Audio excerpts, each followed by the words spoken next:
This build is powered by pure beans.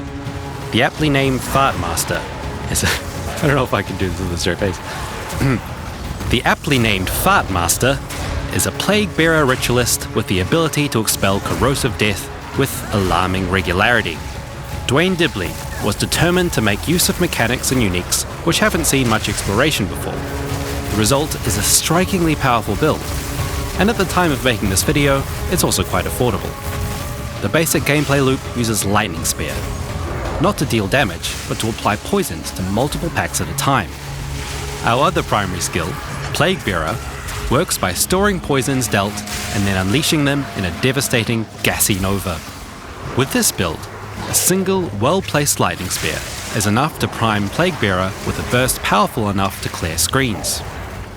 Dwayne is using the Splinter of Lorata, a low-level spear that does practically no damage.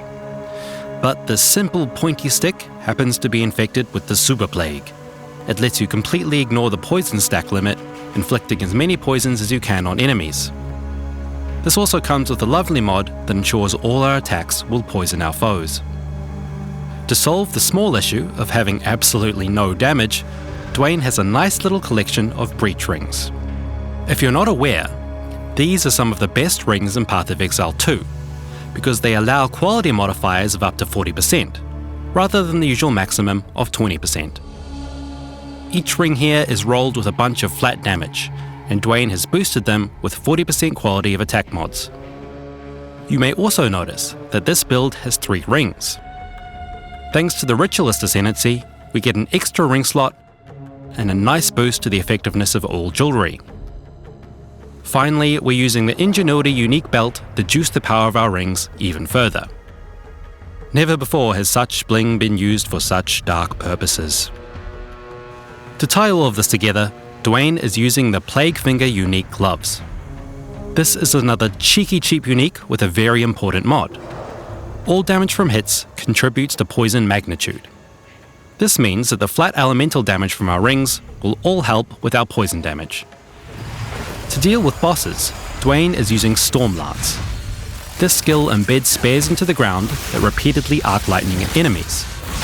With the scattershot support, we can hit the same enemy many times, applying poisons and building our Plague-Bearer stacks. With enough investment, this build can handle high-level bosses quite happily. This is also a build that makes effective use of having a healthy stack of spirit. Auras like Herald of Plague and Blood Boil help us clear maps faster. Meanwhile, Withering Presence and Trinity boost our damage even more. Finally, Dwayne's passive tree is straightforward, focusing largely on poison damage, ailment damage, crit, and evasion. And that's basically all there is to say. This build is relatively simple, but original, and feels true to the theme of the Ritualist. It uses the dark arts of poison and powerful rings to clear maps and choke bosses. It also has possibly the best name in build showcase history. Check out Dwayne's video and build guide about the Fartmaster in the description. Thanks for watching. Beans for lunch. Beans for dinner.